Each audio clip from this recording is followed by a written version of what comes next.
Вы смотрите программу «Интервью» на телеканале БСТ. С вами Юлия Краснова. Сегодня у нас в гостях координатор федерального проекта «Цифровая Россия» в Республике Башкортостан Константин Лукманов. Константин, здравствуйте. Здравствуйте. Во-первых, расскажите, что это за такой проект «Цифровая Россия»? Проект «Цифровая Россия» был организован 4 года назад. Он нацелен на становление цифровизации во всей стране и в том числе в нашем регионе. В нашем регионе мы проводим активные действия, мы проводим мероприятия, задействуем людей старшего поколения в нашем проекте, делаем новые сервисы для различных предприятий, для организаций, для государственных структур, внедряем эти сервисы. Первая задача для чего? Для того, чтобы людям было проще и удобнее жить в современном мире. А вот этот курс на цифровой суверенитет, если не ошибаюсь, он у нас с 2019 года. Что это такое и как он выполняется? Для чего это? Если исходим из слова суверенитет, это независимость. И, естественно, цифровая независимость нашей страны – это в первую очередь безопасность также наших жителей, и также это удобство жизни и улучшение качества жизни наших граждан.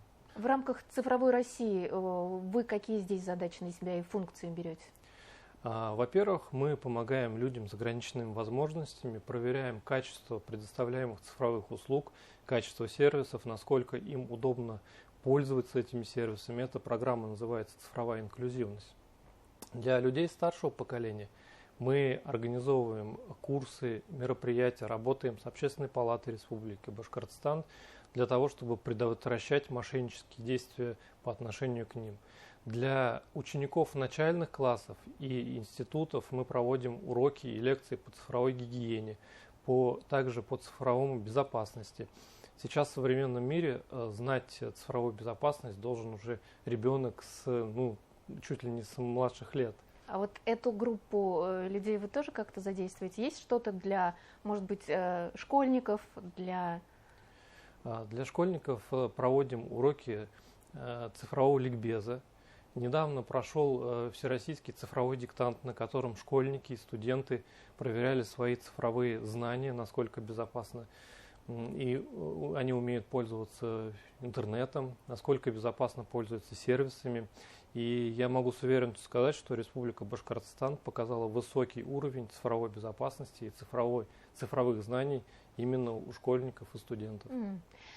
Мы говорим о таком слове «безопасность». Наверное, это самая базовая наша потребность, особенно в современном мире.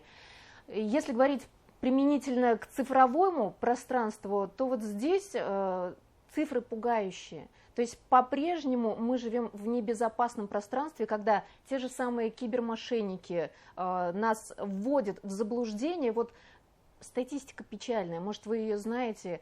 Как вы к этому относитесь, как можете прокомментировать? Действительно, мошеннических схем в интернете достаточно много.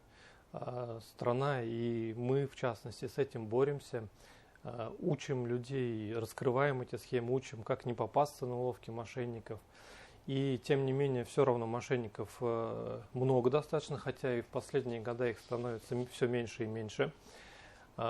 И сейчас, конечно, есть определенный ряд заградительных мер для того, чтобы мошенники не пробрались к нам с вами в кошельки. Например? Например, блокировка некоторых ресурсов, которые невозможно контролировать, невозможно отследить. Это мошеннические ресурсы, это ресурсы, которые запущены недружественными странами и позволяют таким мошенникам выманивать деньги у наших граждан. Поэтому некоторые блокировки вот таких ресурсов, в первую очередь, я считаю, это позитив.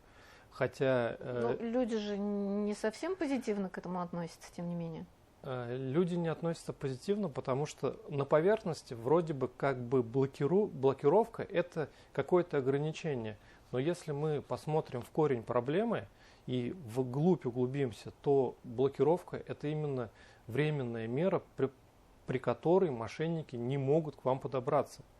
То есть на самом деле сейчас временные блокировки нужно потерпеть, но в первую очередь они нацелены на безопасный интернет, на становление безопасной цифровой среды. А как вы относитесь к тому, что некоторые используют сервисы, которые помогают блокировать блокировки, если это можно так сказать. Да, мы все поняли, о каких сервисах идет речь. Это технология, которая действительно позволяет обходить блокировки и позволяет пользоваться некоторыми сервисами и программами по-прежнему. Но насколько это безопасно? Это, я считаю, небезопасно. Во-первых, таких сервисов достаточно много.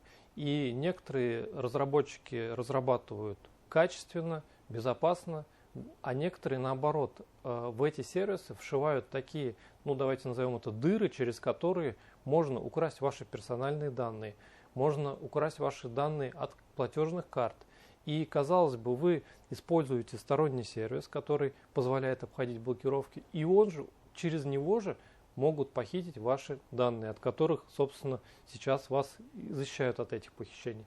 Поэтому, на мой взгляд, использование сервисов, позволяющих обходить блокировки, остается на решение любого гражданина. Он сам решает использовать, не использовать. Но если он хочет жить безопасно в цифровой среде, лучше, конечно, ими не пользоваться. А в том числе, если он хочет не попасться на уловки тех же самых мошенников. А есть ли у вас какая-то статистика, кто становится, как правило, или чаще всего жертвами кибермошенников? Естественно, мы понимаем, что чаще всего жертвами становятся люди старшего поколения. Это наиболее незащищенная группа людей. Они не так хорошо разбираются в интернете, не так хорошо разбираются в сервисах. Они жили во время, когда было понятие доверия было настоящим. И сейчас, когда звонят им псевдо-сотрудники правоохранительных органов или псевдо какие-то банковские сотрудники, они им доверяют. И, естественно, могут перевести свои денежные средства. Поэтому и наш проект, он нацелен на то, чтобы как можно больше охватить пенсионеров, с которым объяснить, как нужно. То есть вы информируете, вы разговариваете напрямую, может быть, какие-то информационные продукты в том числе создаете? Да, вот в связи с этим мы разработали курс обучающий или образовательный курс, он очень простой, в котором собрали максимально возможные схемы, которыми могут обмануть наших граждан. И на самом деле я бы рекомендовал изучать не только людям старшего поколения, но и всем абсолютно гражданам, кто работает в интернете, и в том числе детям, потому что дети, они по сущности своей доверчивые. Фильтра нет. Фильтра нету. Они доверчивые, они также доверяют. Они еще не понимают и не знают, что такое обман. И могут повестись на какие-то уговоры мошенников. Или просто перейти по незнакомой ссылке некорректной. Да. А честно можете сказать, когда-либо с вами это происходило, переходили по ссылке, по которой нельзя было переходить? Лично я не переходил по ссылке. Я очень плотно работаю в интернете, достаточно давно работаю в интернете и могу отличить заведомо фишинговую, так называемую ссылку, вредоносную ссылку или вредоносное ПО. Хотя мошенники сейчас используют очень современные методы и камуфлируют вроде бы понятные и ссылки, и интерпретируют голос при помощи искусственного интеллекта. Даже имитируют видео, которое ребенок или человек старшего поколения крайне сложно будет отличить. То есть можно записать видео, и оно придет, человек откроет и будет думать, что это его близкий, что он действительно искренне просит помочь и перейти по какой-то ссылке или что-то сделать с банковским счетом, например. Да, действительно. То есть именно так мошенники поступают. Они генерируют такого рода видео и отправляют людям. А вот в рамках вашего проекта и в рамках, в принципе, безопасности, как думаете, какие будут шаги предприниматься в сфере искусственного интеллекта для того, чтобы, опять-таки, обезопасить? Это очень хороший вопрос, и на этот вопрос мы неоднократно уже проводили оперативки и совещания. И я скажу, что маркировка продуктов, созданных искусственным интеллектом, она жизненно необходима. Но что такое маркировка? Это исключительно подпись, что этот продукт, он создан при помощи технологии искусственного интеллекта. Если мы будем показывать людям, что реально, а что нет, тогда в конечном итоге люди поймут и не будут попадаться на уловки. Всегда, когда приходит к нам что-то новое, это что-то новое всегда непонятное. И нужно объяснить людям, насколько искусственный интеллект может помогать или насколько искусственный интеллект может, наоборот, нести вред обществу.